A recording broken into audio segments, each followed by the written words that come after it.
No hay ninguna razón para que existan los caníbales y los asesinos en serie, pero de algún modo existen. Desde Jeffrey Dahmer, que violaba y se comía a niños pequeños, hasta André Chikatilo, que cortaba y se comía los genitales de sus víctimas. Aquí está lo peor de la humanidad. Para empezar esta historia, voy a ir hasta Rusia para la sentencia de Andrei Romanovich, a.k.a. el Destripador Rojo, o el Carnicero de Rostov. Dime, tu apellido es Chikatilo, ¿correcto? Ajá. Andrei Romanovich Chikatilo nació el 16 de octubre de 1936 en un acogedor pueblo llamado Yablochnoye, en la Ucrania rural, durante una época difícil. Los años 30 fueron duros para Ucrania, conocida como el granero de la URSS. Los esfuerzos de Stalin por agrupar las granjas dificultaron aún más las cosas, provocando una terrible hambruna. Este difícil periodo, unido a los bombardeos durante la guerra con Alemania, marcaron la temprana vida de Chikatilo, llena de penurias. Dime, ¿es ucraniano? ¿De dónde es? En ucraniano se dice Chikatilo. El 22 de diciembre de 1978, Chikatilo cometió su primer asesinato conocido. Atrajo a Lena Zakotnova, de 9 años, a un cobertizo abandonado e intentó agredirla sexualmente. En un forcejeo por controlarla, acabó acuchillándola y eyaculó, revelando su inquietante conexión entre actos violentos y placer sexual que marcaría sus futuros crímenes. Aunque un testigo presencial vio a Chikatilo con la víctima antes de su desaparición, su mujer le proporcionó una sólida coartada que le mantuvo fuera del radar policial. Otro hombre, Alexander Kravchenko, con una condena previa por violación, fue obligado a confesar el crimen bajo un duro interrogatorio y fue ejecutado en 1984 por el asesinato de Lena. Después de este roce, Chikatilo no tuvo ninguna víctima registrada durante 3 años. Enfrentado a acusaciones de abuso de menores e incapaz de encontrar otro trabajo como profesor tras perder su puesto en la escuela minera a principios de 1981, trabajó como empleado en una fábrica de Rostov. Este empleo le dio la oportunidad de captar a jóvenes víctimas durante los 9 años siguientes. Dígame, cuando era niño, ¿le gustaba la amabilidad? No sé si me gustaba. Nadie era amable conmigo. La siguiente víctima de Chikatilo, Larisa Tkachenko, de 17 años, fue asesinada el 3 de septiembre de 1981 de una forma brutal que incluía estrangulamiento y apuñalamiento, seguidos de actos perturbadores para satisfacer sus impulsos sexuales. Continuó su patrón de captar fugitivos de ambos sexos en los centros de transporte y llevarlos a zonas forestales aisladas, donde los asaltaba, intentaba violarlos y los mutilaba con un cuchillo. Crecí durante la guerra. Nadie era amable. Solo queríamos sobrevivir. Nadie era amable. A algunas víctimas les comían los órganos sexuales o les extirpaban otras partes del cuerpo, como la nariz o la lengua.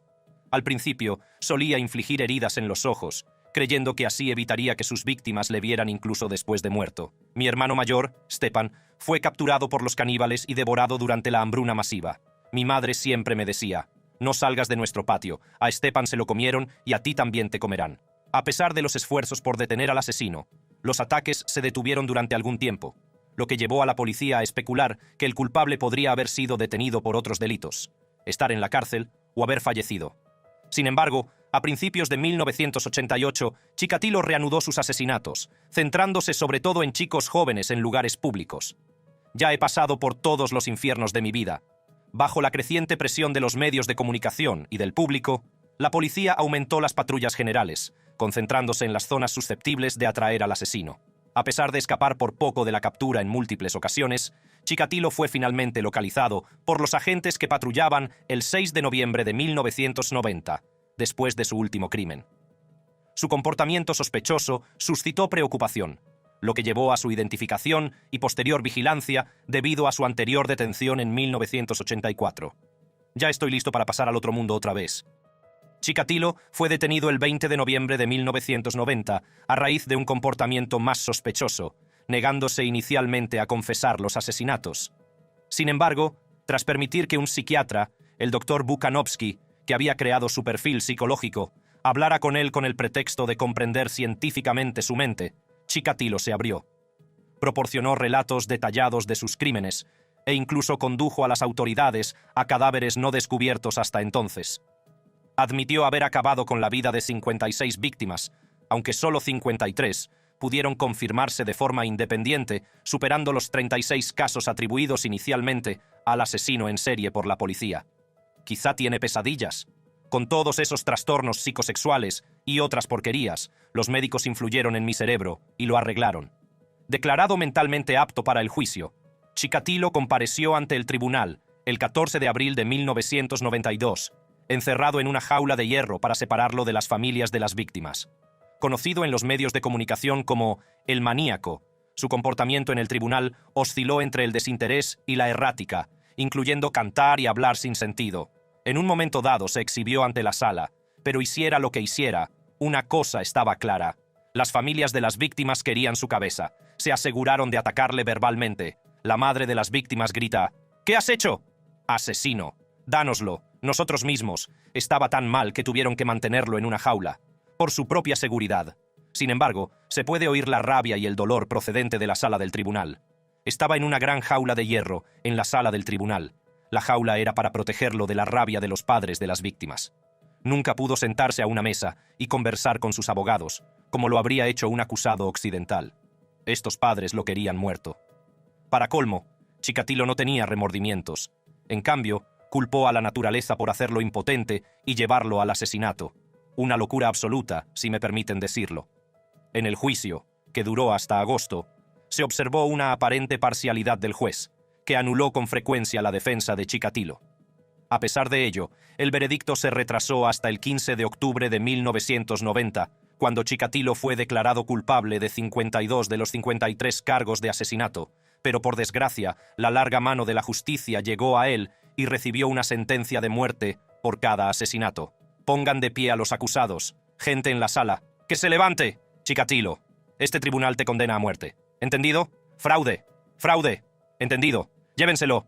Fraude. Fraude. La apelación de Chikatilo alegó que el juicio sobre su estado mental era perjudicial, pero no prosperó. 16 meses después, el 14 de febrero de 1994, fue ejecutado de un disparo en la nuca. El siguiente caso es el de un hombre popular con crímenes que te harán hervir la sangre.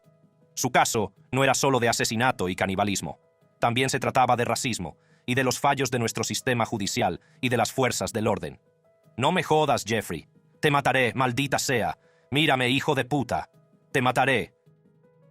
Jeffrey Dahmer. A continuación, el caso del monstruo de Milwaukee, también conocido como Jeffrey Dahmer.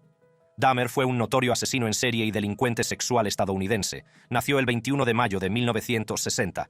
Entre 1978 y 1991, Dahmer cometió escalofriantes actos de violencia, confesando el asesinato de 17 jóvenes.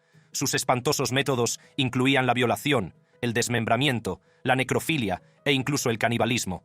Realmente no puede ser peor que esto. Me desensibilicé. A pesar de haber tenido una infancia aparentemente ordinaria, Dahmer creció cada vez más aislado y antisocial a medida que crecía. Es pura maldad, pero nunca lo sabrías mirándolo. Tras la separación de sus padres ese verano, Dahmer se encontró solo en la casa familiar. Aprovechando el momento, actuó sobre los oscuros pensamientos que lo habían estado atormentando. Tenía estos deseos y pensamientos obsesivos, queriendo controlarlos no sé cómo decirlo, poseerlos permanentemente. En 1978, solo 3 semanas después de terminar la escuela secundaria, Dahmer tomó la vida de su primera víctima. Se encontró con un autoestopista llamado Stephen Hicks y le convenció para que fuera a su casa. Cuando Hicks intentó marcharse, Dahmer le golpeó con una mancuerna de 5 kilos y luego lo estranguló. Tras el trágico suceso con Hicks, Dahmer comenzó sus estudios en la Universidad Estatal de Ohio, pero los abandonó tras un solo curso, debido a sus continuas luchas contra el abuso del alcohol.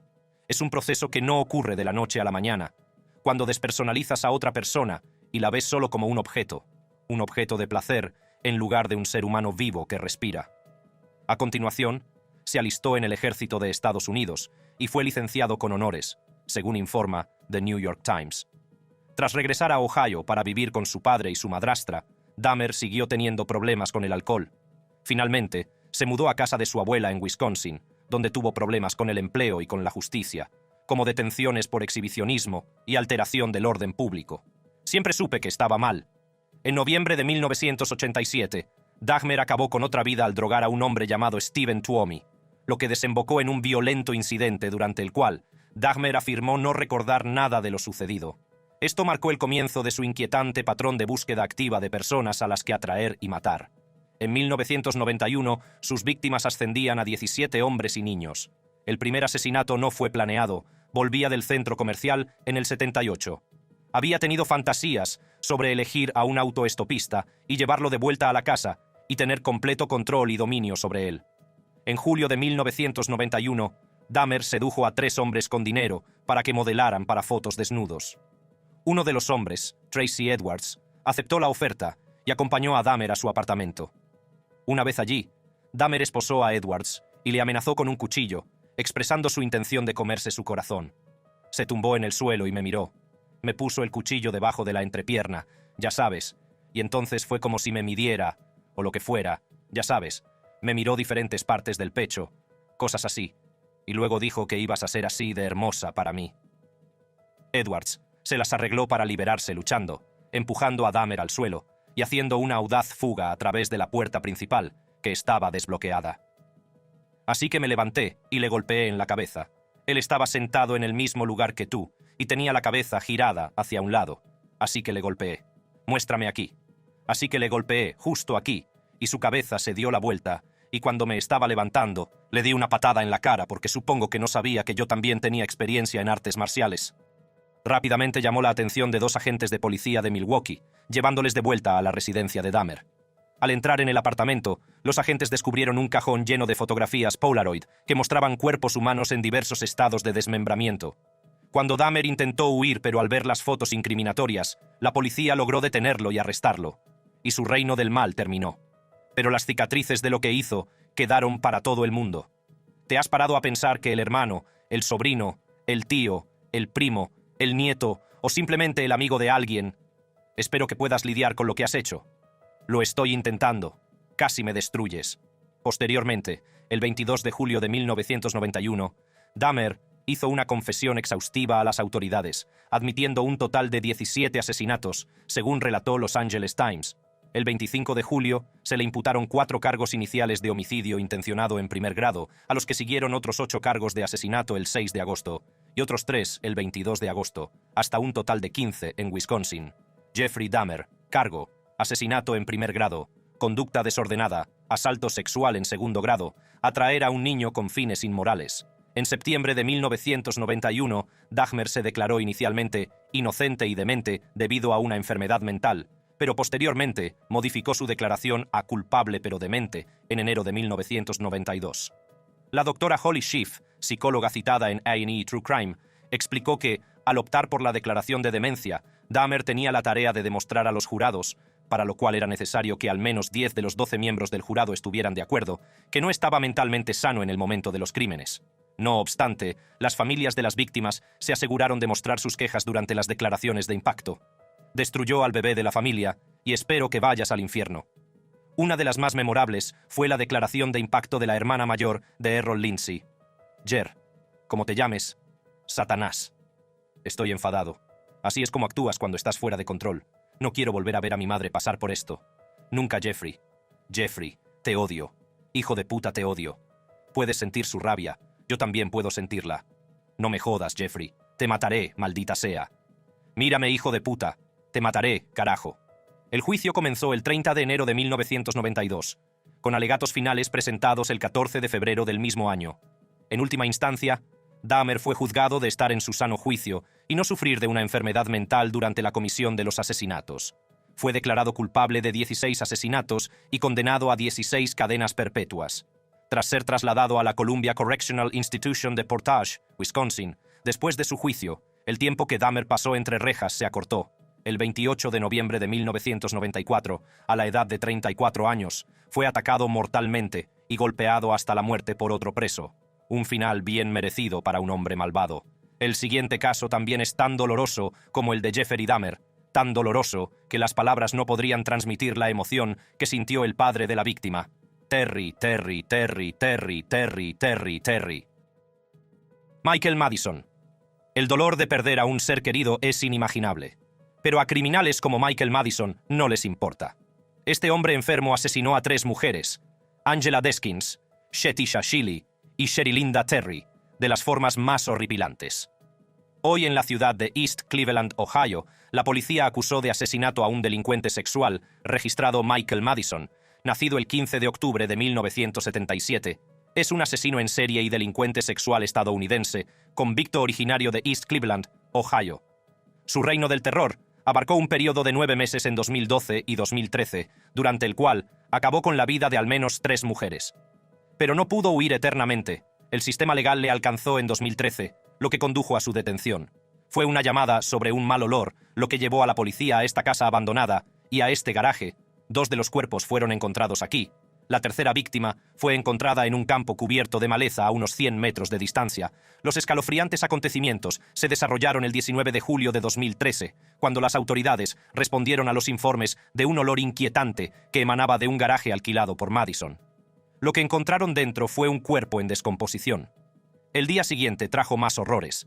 Se descubrieron otros 2 cadáveres, uno en un patio trasero y otro en el sótano de una casa abandonada. Cada una de las víctimas, identificadas como Shetisha Shilly, Angela Deskins y Shirelda Helen Terry, estaba envuelta en plástico y se encontraron a una distancia de entre 100 y 200 metros. Este caso fue tan grave que hasta el alcalde tuvo que dar una conferencia de prensa. Como comunidad estamos lidiando con la tragedia, estamos sanando y somos fuertes. La policía, armada con una orden de registro, más tarde descubrió más pruebas sombrías de la decadencia en el apartamento de Madison. Tras un enfrentamiento en casa de su madre, Madison se entregó pacíficamente a la policía. La truculenta naturaleza de estos crímenes se hizo eco de los despiadados asesinatos de Anthony Sowell, condenado por asesinar a 11 mujeres en un apartamento de Cleveland. Poco después de su detención, grupos de vecinos se unieron para ayudar a buscar más cadáveres. Se arrancaron contrachapados de ventanas y puertas de 40 casas embargadas para registrarlas habitación por habitación. Afortunadamente, con la gracia de Dios, ayer no se encontró ninguna otra víctima. Las víctimas, entre las que se encontraban Shilly, Deskins y Terry, habían estado desgarradoramente desaparecidas durante varios periodos antes de que se revelara su trágico destino. Pero poco después de su detención, el 22 de julio de 2013, Madison fue acusado formalmente de 3 cargos de asesinato con agravantes.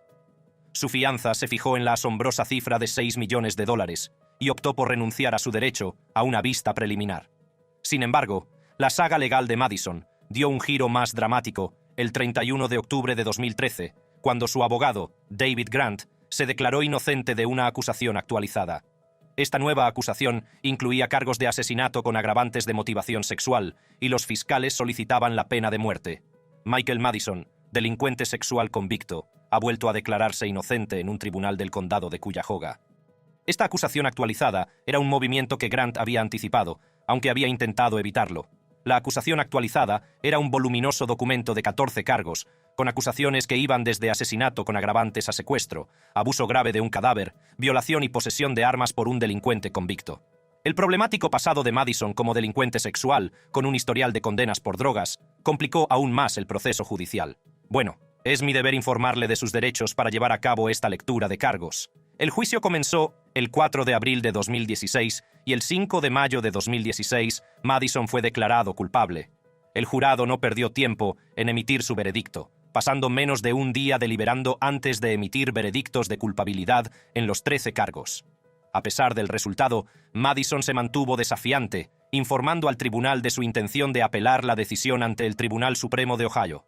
Y después de secuestrar, violar y matar, abusaste de los cadáveres de estas víctimas.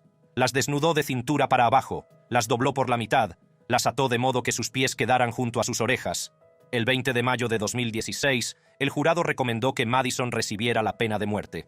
Esta recomendación fue confirmada el 2 de junio de 2016, cuando la juez Nancy R. McDonnell, de Cuyahoga Common Pleas, sentenció formalmente a Madison a muerte.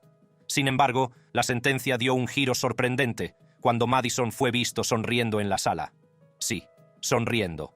Esta muestra de arrogancia provocó un arrebato emocional de Van Terry, el padre de una de las víctimas, que se abalanzó sobre Madison en un ataque de ira. Pero, para ser sinceros, puede culparse al hombre.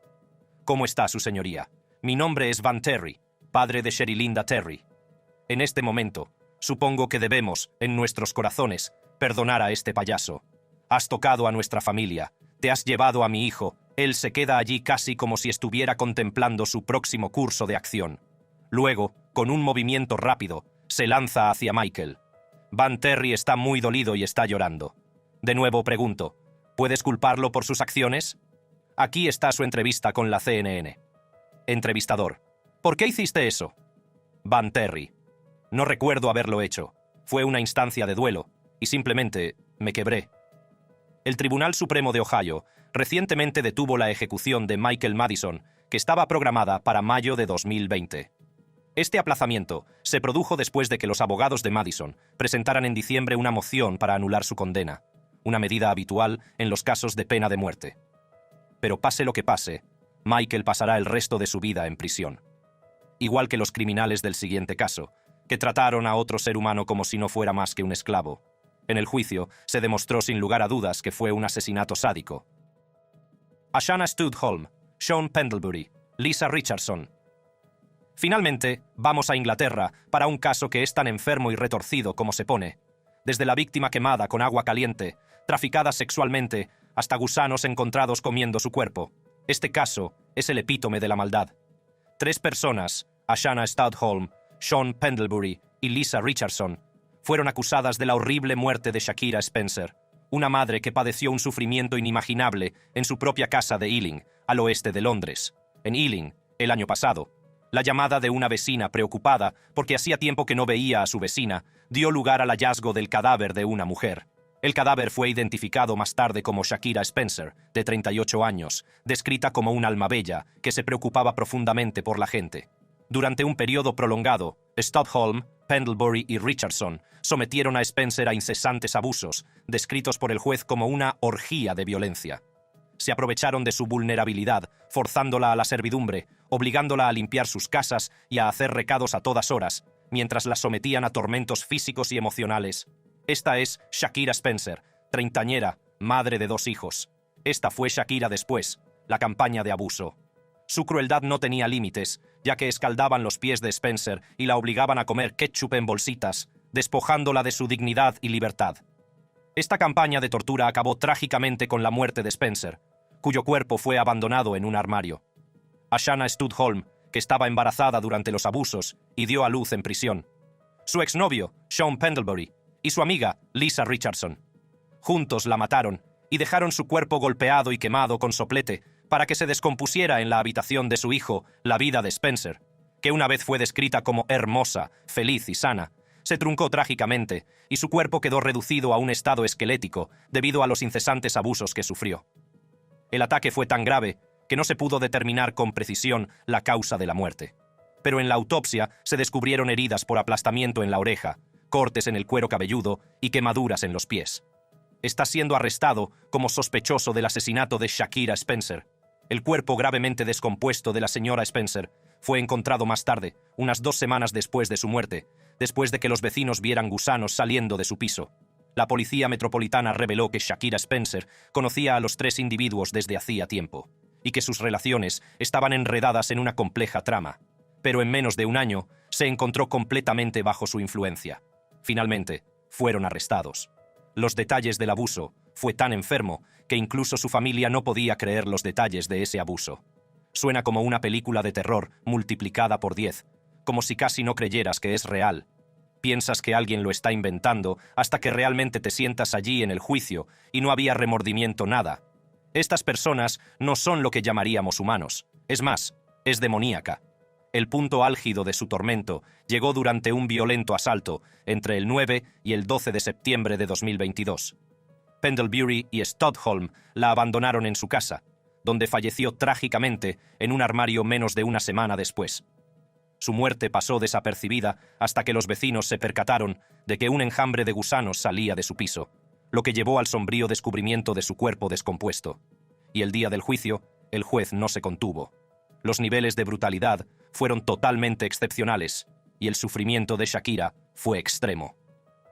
Las imágenes de CCTV mostraron a los acusados utilizando su tarjeta de crédito para comprar productos de limpieza, tratando de borrar cualquier evidencia de su participación.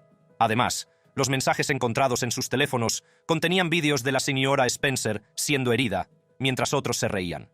Durante la vista del viernes, el hijo de la señora Spencer describió al trío responsable de la muerte de su madre como crueles y malvados.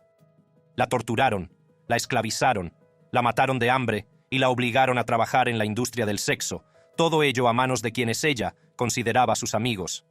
Compartió su angustia, relatando las pesadillas y la ansiedad que experimentaba a diario, incapaz de deshacerse de la imagen inquietante del sufrimiento de su madre. Cuestionó la falta de compasión de los acusados y lamentó su traición, afirmando que habían dejado a su madre morir sola, sintiéndose poco querida. El juez Rafferty dijo que el hijo de la señora Spencer había descrito la angustia causada por el asesinato de su madre. Nunca llegó a despedirse de ella y que la idea de que muriera sola y sintiéndose poco querida era algo en lo que pensaría siempre, dijo. El fiscal superior Debbie Carran se hizo eco de los sentimientos de la familia y amigos de la señora Spencer, reconociendo el sufrimiento que padeció. Hizo hincapié en el control retorcido y sádico ejercido por Pendlebury, Studholme y Richardson durante un periodo prolongado, expresando la esperanza de que la condena ofrezca alguna apariencia de justicia a los seres queridos de la señora Spencer. Por ley, debo fijar una pena mínima que debe cumplir antes de que pueda siquiera considerarse su puesta en libertad. Esta no es su sentencia será cadena perpetua. El punto de partida para una sentencia mínima de un asesinato como este está fijado por ley en 30 años. Durante un fin de semana de septiembre de 2022, Shakira Spencer sufrió los peores abusos por parte de sus agresores, tal y como se detalla en su juicio. La escaldaron con agua hirviendo, utilizaron un mechero y una lata de spray a modo de soplete para quemarle la cara y la golpearon repetidamente en la cabeza con un objeto contundente. Tras este horrible suplicio, la llevaron a su casa, donde la dejaron morir en un armario. Más tarde, trasladaron su cuerpo a una litera, donde la dejaron pudrirse. Las imágenes de Shakira antes de caer bajo su influencia la muestran llena de vida, sana y sonriente. Al final está irreconocible. La juez se muestra visiblemente conmocionada mientras continúa. Demacrado, roto, todos los que lo vieron se verán obligados a olvidar. Las imágenes de CCTV de Shakira tratando de pared sobre los pies escaldados en medio de la noche. El juez Rafferty criticó a Pendlebury y Richardson por su total falta de compasión o remordimiento hacia Shakira.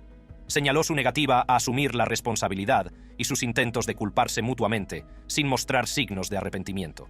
En cuanto a Studholme, la juez la describió como agresiva y manipuladora, sin ninguna enfermedad mental. También señaló las mentiras de Studholme a los agentes de libertad condicional y su falta de remordimiento. Hugh Pendlebury vivía en su piso mientras ella dormía en un cobertizo para bicicletas. Usted, Studholme, comenzó como un amigo, pero terminó como el peor tipo de enemigo que una persona puede tener. Richardson no mostró a Shakira más que un desprecio y una agresividad excepcionales. Hablando de Pendlebury, el juez Rafferty reconoció su baja inteligencia, pero se centró en su participación activa en la tortura de Shakira. Además, el padre de Shakira, Lloyd Camacho, describió a su hija como vulnerable, pintando el profundo dolor de su familia. La madre de Shakira, Mercia Spencer, por otro lado, comparó a los agresores con animales salvajes, haciendo hincapié en su falta de remordimiento. Levántense los tres. La sentencia por asesinato está fijada por la ley y es cadena perpetua. Y los sentencio a los tres a cadena perpetua por el asesinato de Shakira Spencer. Habrá 5 años concurrentes por el cargo 2. Por favor, entiendan que nunca podrán ser liberados. Al final fueron encarcelados de por vida y obligados a cumplir un mínimo de 34 años. Ashana Studholme, Sean Pendlebury, Lisa Richardson. Sentencia mínimo de 34 años de prisión.